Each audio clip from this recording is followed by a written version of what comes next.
Don't put that bit on. Okay, so welcome to another episode of Manchester SEO Podcast. Today we're really privileged to be joined by Simon Spurrell. Fair to say, probably a prolific starter of businesses and entrepreneur, and businesses of very different industries, and a wealth of knowledge on that. So, welcome. Well, thank you. Yeah. I still struggle with calling myself an entrepreneur, but when you've been told it many times by other people you are an entrepreneur, you have to sort of then give in and say, okay, I must be then. It's mainly because I'm no different than I was when I had one business to when you have five businesses. Still, I don't have a cataclysmic change in personality because of that. I know some people do, but I've glad to say I've stayed fairly grounded.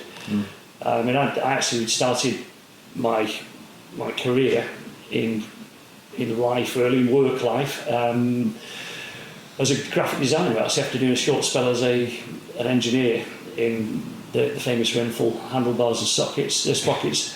But I became a graphic designer in print, and we quite quickly I was promoted to a print design manager for a business that it was actually more coincidence.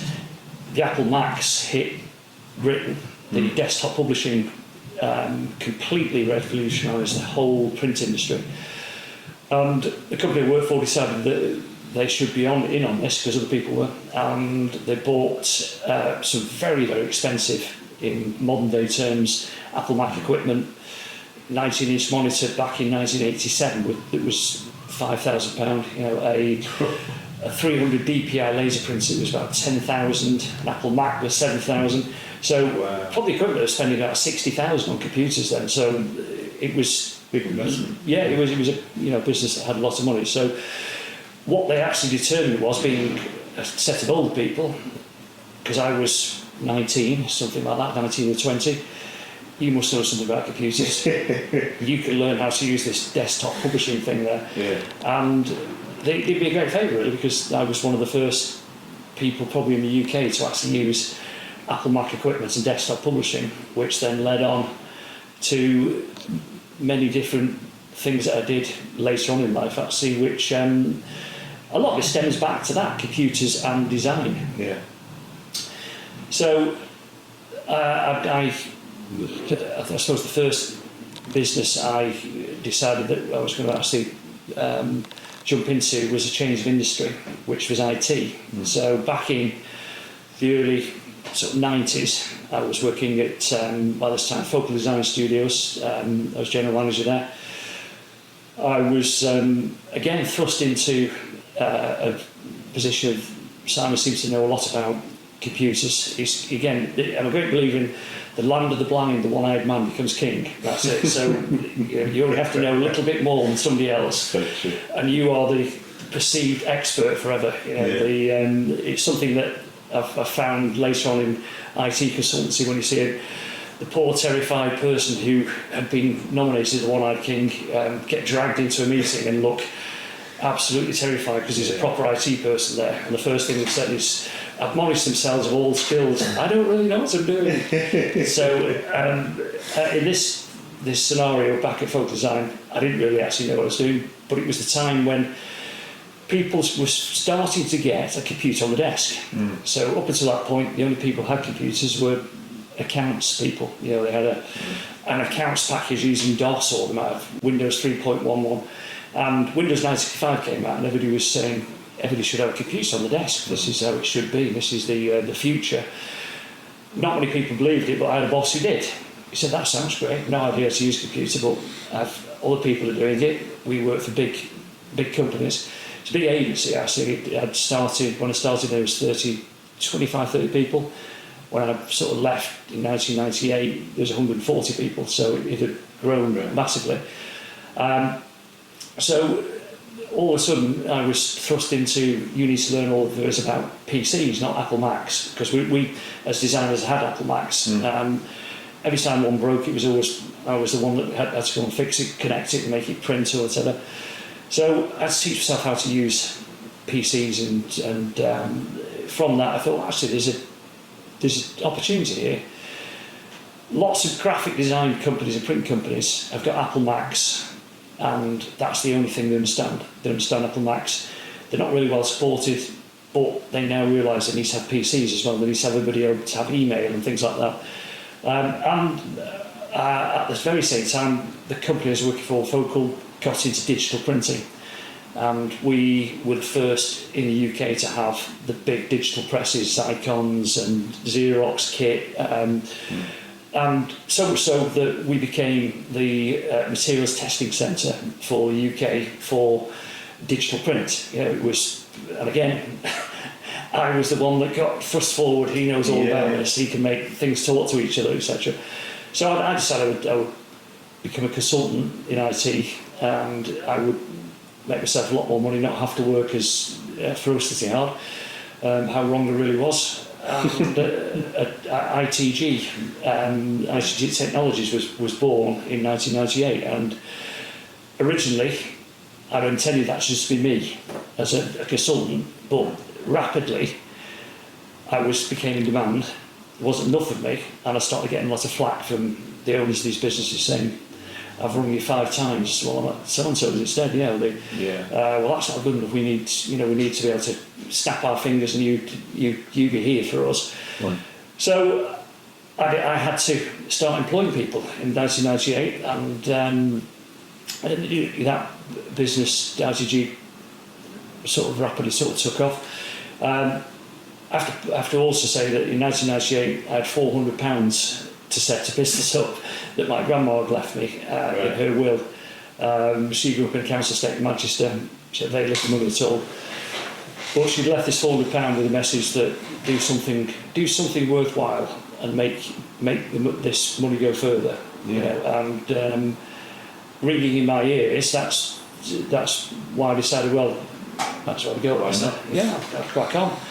That was my first business. ITG was born from that, and I became self-employed all those years ago, and I've never worked for anybody else since, actually. So it's it was the beginning of everything that followed, really.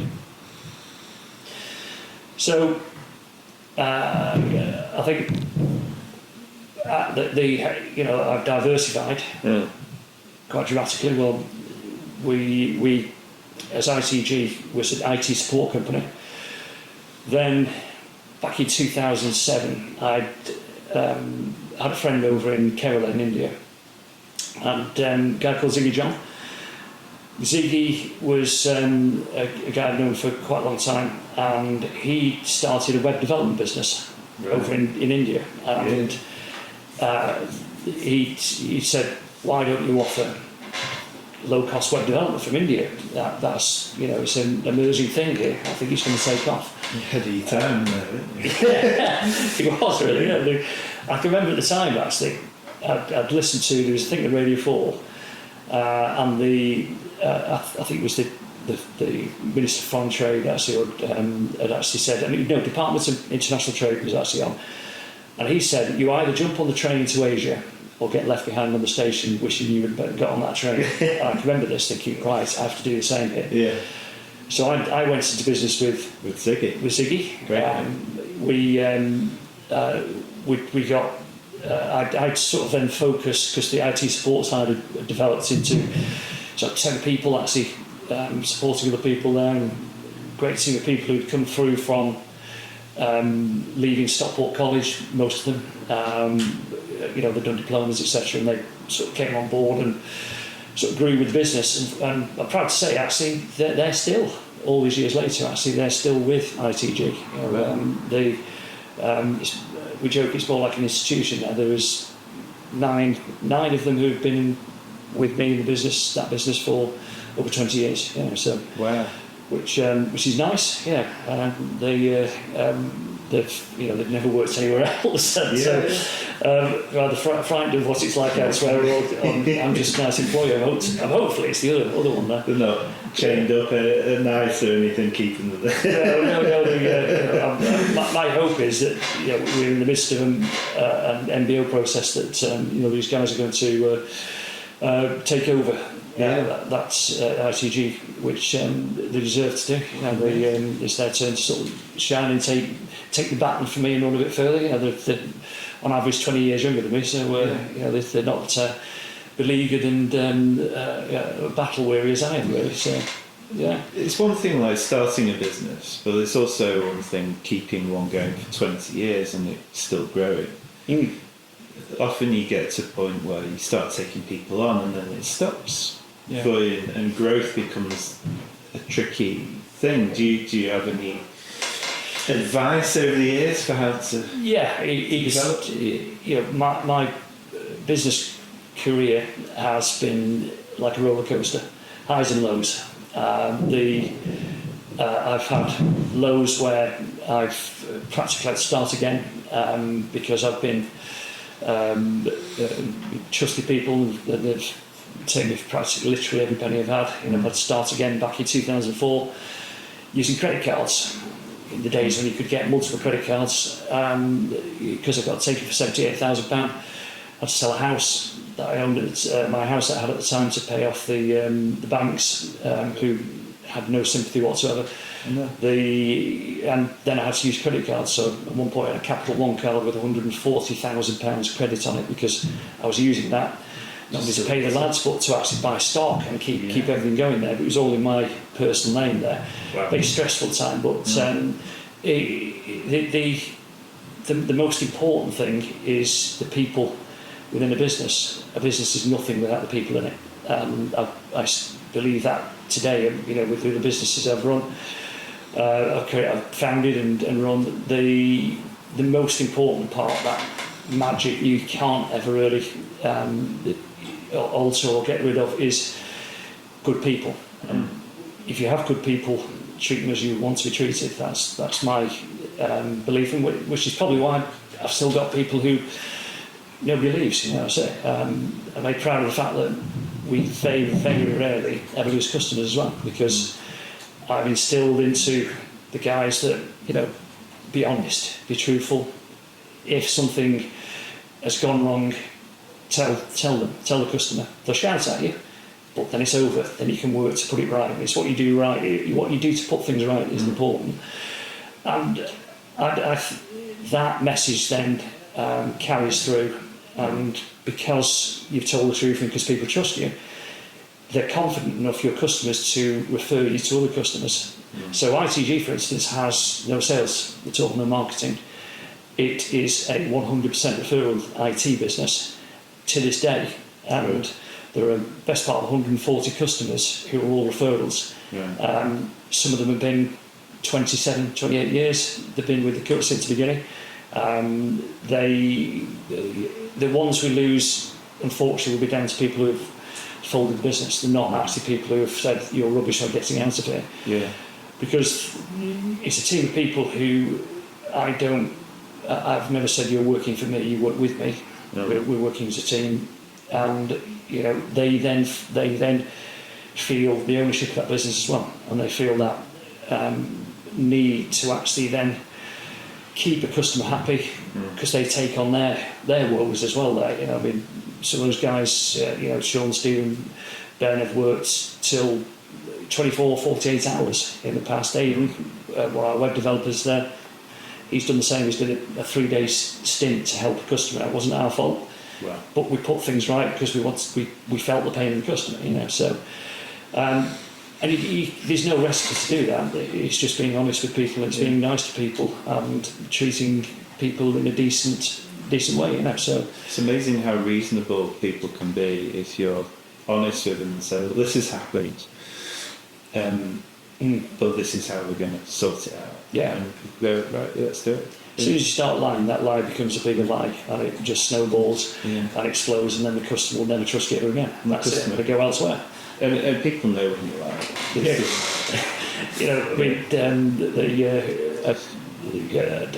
with all the businesses there, if I move on to sort of my other later business, then one that I'm most well known for is the Cheshire Cheese Company. So, well, I mean, so it's a big jump, isn't it? It is. Yeah. How did you move from the wonder of e-commerce is the connector between.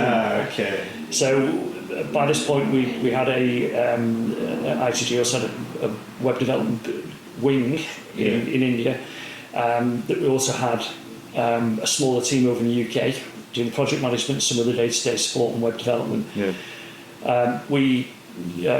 Biggest contract we had was with Jaguar Land Rover. We won a tender for software diagnosis over the air. So we were 5 years before BMW and the Audi Group, Volkswagen, etc.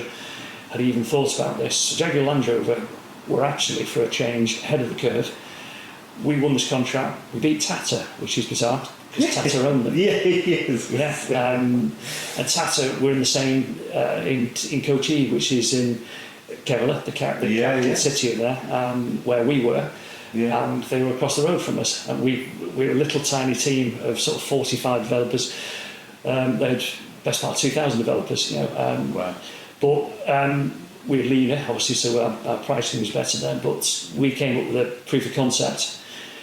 Over 6 months, we said, we know how to do this, we can actually do it. And it was going to be a massive rollout. Then Jaguar Land Rover had a massive internal fallout. The diagnostic side, who provisioned this and contracted us, had a fallout with the marketing department, said, what are you doing this for? This is far too interesting for you guys for doing this. And then the tech team saying that we should be involved with this, after we got to the point that we could prove we could do it. And so they continued to pay us for a few months before they just closed the whole shebang there. Yeah. But we'd also moved into the very early days of e-commerce, using OS Commerce. You'll probably have known that one, the forerunner of Magento. Yeah. So I got approached by my co-founder at the time, Richard Buxton. He wanted to set up a really good concept actually, which was Go Shop Local, which was again way ahead of its time. The pair was this one. This was in 2009, 2010.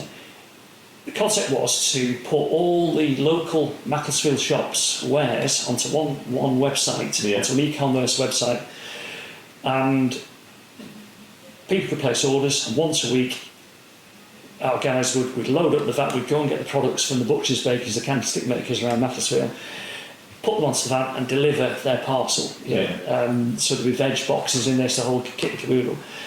And brilliant concept.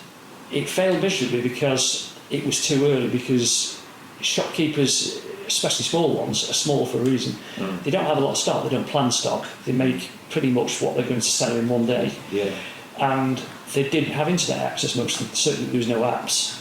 So they'd get an email, but it's been 2 days before they read the email. Here's the order. The guys would turn up, they haven't got me. Well, we sold out of. Oh wow. We sold out of Barnes. We've sold out of. I didn't get any sirloin this week. So it was a quick failure, that one. Actually, probably 6 months in, we thought this is going to work, because we just can't scale this up. But we met a really good cheesemaker called David Williams, and David was a brilliant cheesemaker but a terrible marketeer, and had this terrible range of named cheeses and cartoon characters on them and everything. It was, but the product was great. Yeah. And Richard and I thought there was a market to actually have a more of a high-end sort of product. So here's my graphic design background coming in, my e-commerce side, Richard and his mad ideas and salesman head on there, and we were a good mix. And we came up with the Cheshire Cheese Company brand. I managed to register that because it had lapsed by getting the European trademark. That swallowed up the British trademark instantly because of that, because it gazumped it, but didn't alert, I won't name the company there, but they're a multi-billion pound operation, that they let it lapse because they owned it. Right. So, but I guess the European, it then took the UK without telling them, because otherwise they would have said, no, we want that stuff, we want it. Yeah. So Cheshire cheese became ours as a fact. We came up with the range, we came up with the waxed cheese, truffles. Yeah. And most importantly, what we decided to do was make cheese the king of a gift pack. Before, people used to buy a hamper, it just happens to have cheese in it. You'd go and buy a block of cheese because you wanted to eat it, that was it. It wasn't a gift. Nobody thought, you know what, I'm going to give somebody some cheese wrapped in wax. Yeah. Not heard of. So we're talking, 2011 this is, and we've come out with this new range. There was Snowdonia Cheese Company doing it, and we borrowed a few ideas off them, but they again were just selling them as just cheese. Get a cheese in wax. That was it. So the revolutionary part that myself and Richard came up with was making cheese the hero in a gift, in a hamper, in a gift box, making that gift box just cheese. Up until before then, there was nothing. Nobody's ever done that. Nobody ever done that. So we invented cheese as a gift, as a combination, and being the primary object that just happens to have a bottle of wine with some biscuits and some chutneys to go with it. You would go and buy one of those, or you'd buy a chutney from a shop, but you wouldn't typically buy 4 of them in a box, looking pretty with the cheese that makes you grin on it, which is one of the phrases they came up with. We didn't think it would. We thought, well, see how this goes, and bizarrely, it went through the roof. It just took off and just absolutely exploded there. We were doing, on a bank holiday weekend, a busy bank holiday, we'd do between 8 and 10 outdoor markets around the country, from BBC Good Food shows. We started going there and everybody followed us. Our main competition still remains Snowdonia Cheese Company. I'm not going to get in trouble for saying that we've always led and they have always followed. They're doing it now. They've just rebranded. So we were the innovators. We came up with a range of biscuits, the Cheshire Cheese Company biscuits, the chutneys, etc. Yeah. And everybody else has followed. Everybody sort of followed that. We came up with a wacky range of, wide range of sort of flavours and sticky toffee heaven, things that nobody had ever seen in cheese. Yeah. And what we decided to do was make cheese fun. Yeah. Instead of it being so really serious and rolling hills and clanking and milk cartons and cows moving in the field there.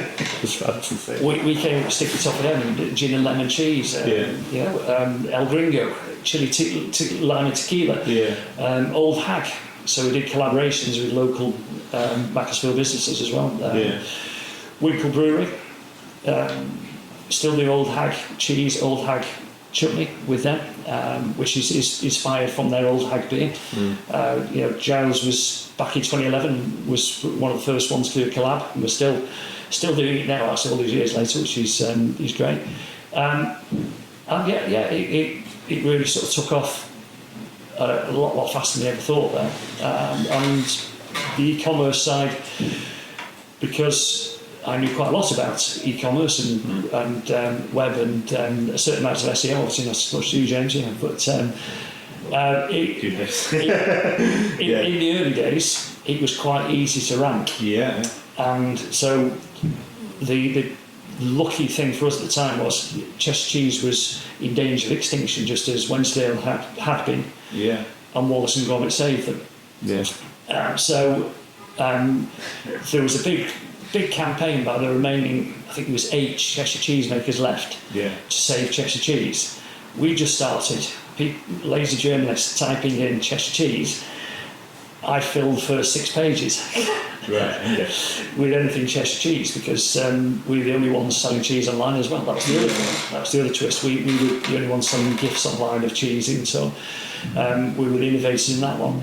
So all the journalists were ringing us or ringing me, asking for interviews, asking to, what do you think about Cheshire cheese being in danger? Yeah. So Rich and I were the pirates of the Cheshire Plains by this point there, and we were divisive in we we've always been good at garnering and using publicity to advantage, as I'll explain later. But we were the focus, and of course everybody said we've got to say Cheshire cheese and bought our product. Or you can buy it online. Wow, they sell cheese online. How do they get cheese? You've never seen cheese being sold online. And the gifts. So that again accelerated the business then. The markets were fantastic marketing, because again we founded the first ever Cheshire Cheese Club. We were the first ever people. In 2011 we started the Cheshire Cheese Club, and the Cheshire Cheese Club is still going. It's got a best part of 140,000 members in it.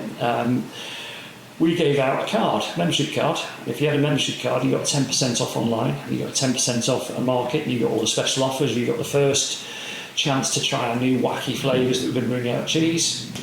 You've got a lot for nothing, basically, because we gave them free. All you have to do is buy 6 cheeses. Buy 6 cheeses, you get a free cheese club membership. And we were the first to do that. I mean, I think we're about the same time as Tesco bringing the club card out. So I think we borrowed that concept slightly, and it was a great driver for loyalty, and that's it. I mean, one of the major things I'll come back to. The ITG is loyalty. Loyalty of staff creates loyal customers, and that's a B2B, but it works exactly the same in the B2C. Too many businesses think that they're completely different. They're not. B2B and B2C, you can market them exactly the same way, because at the end of the day, the same people that buy cheese, the same people that buy IT, they're no different. And the same offers, the same concept of loyalty will work on both. You know, and that is something that you should never really dismiss or neglect, I would say. Loyalty has created the brand Cheshire Cheese Company. It grew to such an extent that when Brexit finally happened and the 2021 sort of deadline was hit on the 7th of January, that was the first shipping date. By this point, our e-commerce side of the business, which was always my sort of speciality, my side, had grown to sizable, probably £1.5 million turnover online, and we were shipping abroad. We were shipping to Spain, Germany, France, Italy on a regular basis, using a 2-day DHL service. So ice packs in it, 2 days over there, and it was costing about £13, £13 it was to get a parcel over. So pretty reasonable, really. When you were buying cheese, a lot of expats were buying it because it's the only way they could get cheese over there. And on the sort of 7th of Jan, we had 70 parcels returned to us from DHL with no explanation, just returned to sender from Germany, France, Belgium, and so asking DHL what's happening. So it'll be teething problems with Brexit. You mustn't fill the paperwork properly. Maybe put the paperwork on top this time. It's meant to be digital. Well, maybe they don't understand it over there. So we sent some more off, and they all came back again. And we tried DPD, theirs came back, and they couldn't explain why they're coming back and why they've been rejected. And each one, Germany was different to France, to Belgium, to Spain. They were all a different reason for rejection. So I had to read the Brexit agreement, and it was only then I realised that, because the government hadn't realised it, Victoria Prentice hadn't realised it, because she didn't read it famously. She admitted she had a children's play on to watch instead of actually going through the Brexit agreement in December, which she said, no, we're not going to get in trouble there. She said it's in all the newspapers, so she admitted it. I met her subsequently later on, and she repeated it. So there's no exemption in the Brexit agreement, as there were with other countries around the world, for consumers to buy any amount of animal food stuff, so meats, etc., unless fish there was, 20 kilos of fish. Today, you can buy in France, Germany and the EU 20 kilos of fish, and it'll get there. If you buy a slice of cheese from Britain, you'll likely get fined and it will get rejected. because it's illegal to do so, or a piece of meat, you name it. I don't know whether it's because the largest funders of the Conservative at the time were the fishing industry, or three particular families, weren't it? But anyway, I'm just supposing that. I'm not actually saying that that's what happened. So I did a tweet about this, so I can't believe this has happened, and it went viral there. There was, I think it was 60, 70,000 retweets, thousands and thousands of comments, and all the politicians started jumping on board. Then it was, what's this guy making all this noise about here? But most importantly, the newspapers did. So the Guardian, Lisa Carroll at the Guardian got in touch, and she's a vehement, Remainer, Irish as well. So she wanted to know the full story now and open this up. And then the snowball happened. Something that probably once in a lifetime thing. All of a sudden, I'm doing 7 or 8 interviews a day for international and national media on in the middle of lockdown there with Zoom, Teams, you name it, from all over the world, from South Korea to America to Australia.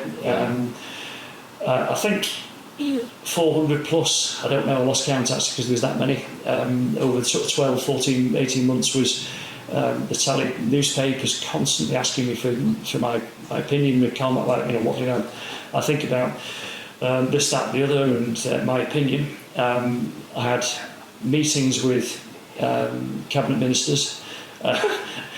Again, I still look back and think, how on earth did I get here? I'm running a small cheese business actually in Macclesfield.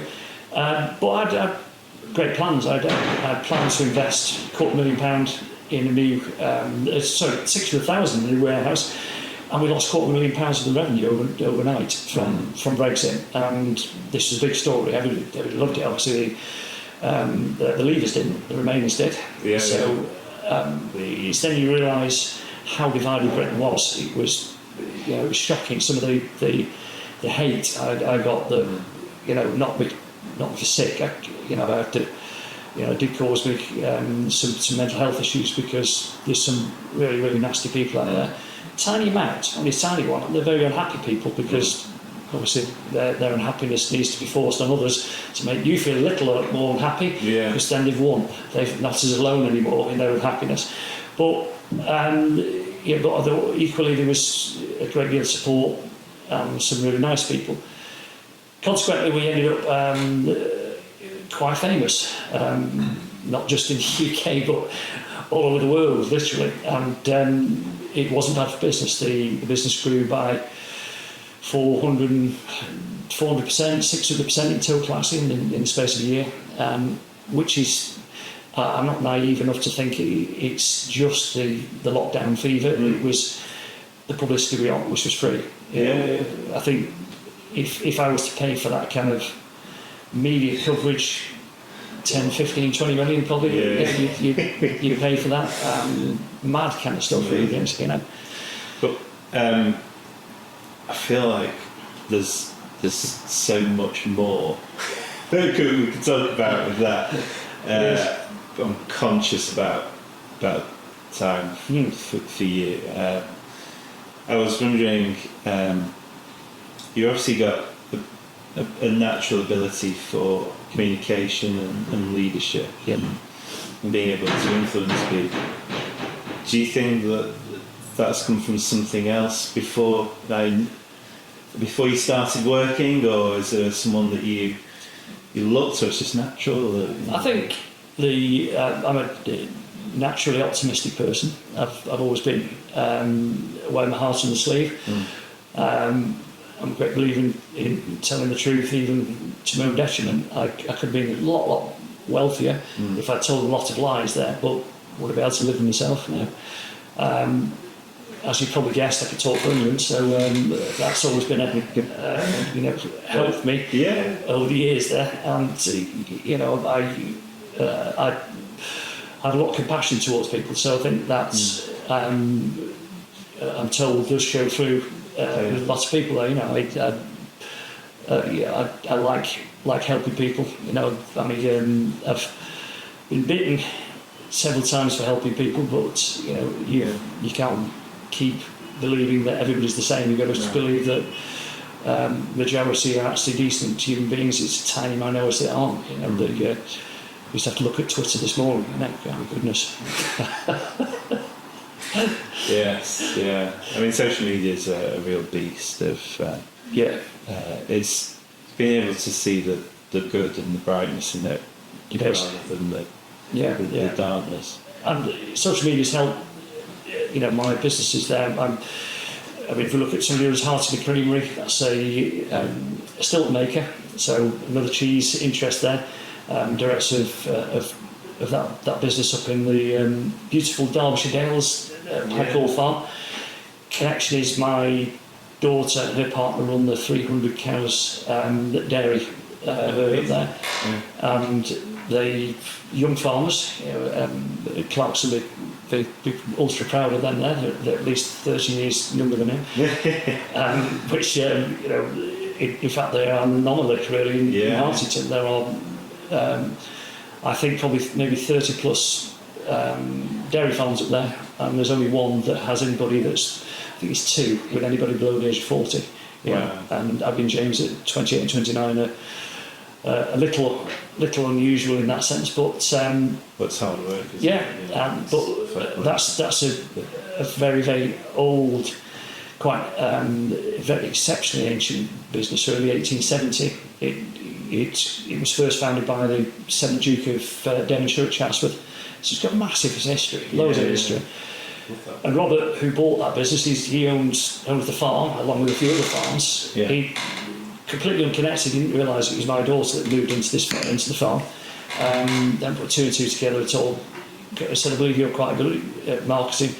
Do you want to have a go with ours? Our brand have just bought this cheese business because it was going to go bust. And it's been making stilts in 1900. So I thought, this is great.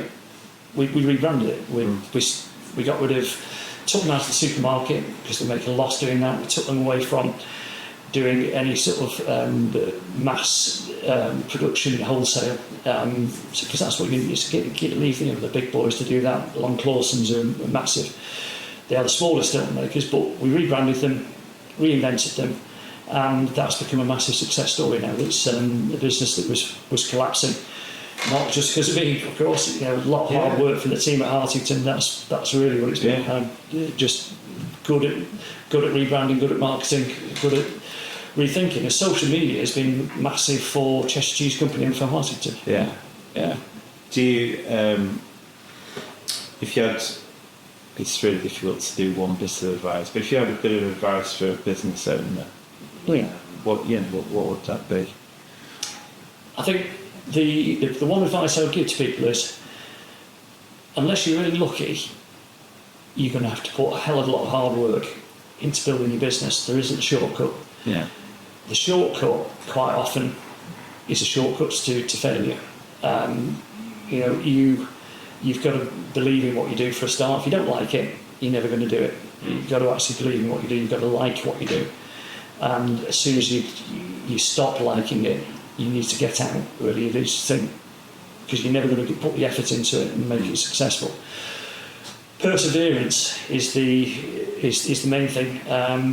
You know, you just got to keep going. Just, you know, I have one of my sayings that a lot of people have heard me say over the years. The teams I've built, you know, have heard me say this: you can knock me down 9 times, I'll stand up 10. It gets harder each time, but that is the way to actually succeed. You know, don't feel sorry for yourself, and that's the, you know, that is the biggest one as well. It's dead easy to fall into that trap of self-pity and feeling sorry for yourself. As soon as you're in that, you're negative, and everybody around you knows you're negative. The team knows you're negative. Your customers know you're negative, and you're not a very nice person to be around. You know, and that's it. Even, you know, you have to just sort of turn around, turn the smile on, turn away and sob if you want, but you've got to put a face on this, and you've got to keep optimistic, because people like being around optimistic people like people who are, looking like they actually want to succeed. If you don't look like you're going to succeed, people want to run away from you. Everybody thinks it rubs off. That's it, and it does. It's the other thing is, don't rate your own company of cash. I'm well known for not liking the banks, the financial institutions. I despise them. They are the cancer of capitalism. They are, vile creatures, really are. They don't take risks. They abandoned me back in 2004. I made a promise to myself I would never ever need them ever again. I built all the 5-6 businesses actually without their help. I've not taken a loan. I've taken no credit cards, not had a credit card since I got rid of one in 2005 after building a massive debt up on it. I've not used any facilities from them because keep them at arm's length because they will drag you down. And as soon as you need them, they will throw you off that cliff, without even a blink. Bank managers nod, pretending they're interested in your business. They don't care. They look at a business plan. I've seen one skim through it and put it to one side after you spent 25, 30 hours doing it, and they spent 30 seconds looking at it.